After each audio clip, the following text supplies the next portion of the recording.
Assalamualaikum warahmatullahi wabarakatuh.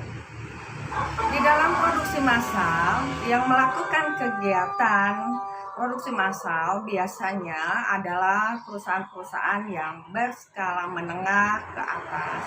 Kenapa demikian? Karena mereka harus memang sudah menyediakan beberapa hal, baik itu mulai dari bangunannya, peralatannya, perlengkapannya, dan gudang dan sebagainya, sedemikian rupa penataannya demi kelancaran proses kegiatan produksinya. Nah, sebelum hal itu dilakukan, tentu saja perusahaan ini harus pertama itu sudah menyiapkan atau merencanakan apa saja yang akan dia lakukan, mulai dari tentang penyediaan material ataupun bahan bakunya sampai dengan kepada pendistribusian kepada konsumen. Yang kedua, setelah melakukan perencanaan, maka hal itu harus diimplementasikan. Artinya, kegiatan itu dilaksanakan sesuai dengan schedule yang sudah ditetapkan. Yang ketiga, selama dari awal kegiatan sampai kepada barang tersebut setelah diproduksi dan barang tersebut diterima di tangan konsumen, maka mesti ada controlling tentang pengawasan, baik pengawasan mengenai masalah pemasarannya, ya, kualitas dari barangnya, lalu pengawasan juga tentang harga yang diterima oleh konsumen. Selanjutnya kita lihat bagan alur tentang proses massal. Kita lihat bagan berikut ini, yaitu bagan alir dari produksi massal yang ditunjukkan dengan beberapa simbol dan tanda-tanda yang menunjukkan aliran dari proses produksi massal. Yang pertama, konsumen diberi pilihan-pilihan fitur yang memungkinkan atas suatu produk dari database yang dimiliki perusahaan. Hal ini biasa ditemui pada website penjualan produk pada perusahaan yang menerapkan sistem produksi massal. Kedua, konsumen telah memutuskan melakukan pemesanan produk dengan fitur atau spesifikasi yang sesuai dengan yang diinginkan.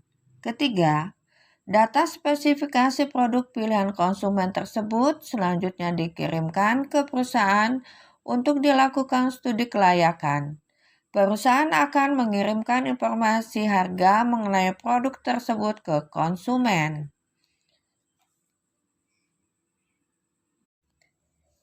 Jika konsumen setuju, maka produk akan segera dibuat oleh perusahaan. Perusahaan akan melakukan integrasi dengan supplier untuk pemenuhan bahan baku dan integrasi ke setiap bagian dalam rangka membuat produk yang telah dipesan oleh konsumen. 4. Data-data spesifikasi produk yang pernah dipesan oleh konsumen dijadikan referensi perusahaan sebagai database atau sebagai sarana dalam pengembangan fitur produk selanjutnya. Karakteristik produksi massal. Pertama, standarisasi urutan produk dan proses.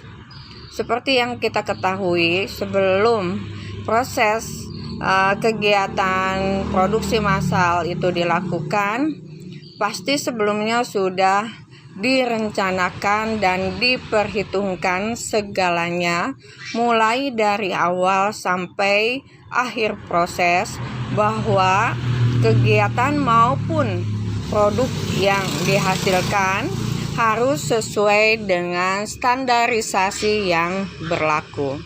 Kedua, mesin yang memiliki kapasitas produksi yang tinggi dan tingkat output. Tentu saja, perusahaan dengan mengikuti perkembangan teknologi dan permintaan konsumen yang tinggi, ini akan selalu mengupdate mesin-mesinnya yang otomatis sehingga pelaksanaan proses produksinya itu dalam kapasitas yang besar dan output yang dihasilkan pun semakin banyak. Ketiga, besar volume produk. Tentu saja ini sesuai dengan keinginan atau permintaan konsumen di pasaran. Semakin banyak maka proses yang dibuat juga akan semakin besar. 4. Shorter waktu siklus produksi. Dengan kemampuan mesin yang berteknologi tinggi, maka pelaksanaan proses produksi akan semakin singkat, semakin cepat penyelesaiannya, sehingga perusahaan bisa membuat berbagai jenis produk yang berbeda dalam waktu yang bersamaan. 5. Lebih rendah dalam persediaan proses. Artinya, setiap material yang digunakan dan yang ada di gudang itu akan cepat dipakai untuk membuat suatu produk sehingga tidak ada atau tidak terjadi penumpukan material yang besar di dalam gudang. 6. Seimbang, sempurna lini produksi. Mesin yang berteknologi canggih dan ban yang berjalan di dalam perusahaan akan terus berjalan sesuai dengan otomatisasi sebuah mesin. Maka semua lini akan berjalan sesuai dengan instruksi. 7. Aliran material, komponen, dan suku cadang yang terus-menerus dan tanpa pelacakan kembali. Artinya ini bicara tentang masalah routing, bicara tentang masalah material, dan bisa juga tentang masalah suku cadang. Ini sudah diperhitungkan oleh seorang mekanik, ya, oleh para supervisi, sehingga semuanya berjalan dengan baik. 8. Perencanaan produksi dan kontrol mudah.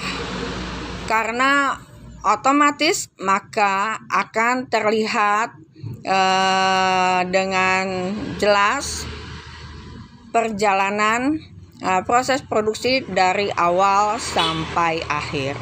9. Penanganan material dapat sepenuhnya otomatis. Seperti yang sudah dijelaskan di awal bahwa masalah persediaan material ini akan terus berjalan dengan baik sehingga tidak terjadi penumpukan dan proses produksi pun berjalan dengan lancar. Seperti itu mengenai masalah karakteristik produksi massal. Semoga bermanfaat bagi kita semua. Salam sehat, semangat. Assalamualaikum warahmatullahi wabarakatuh.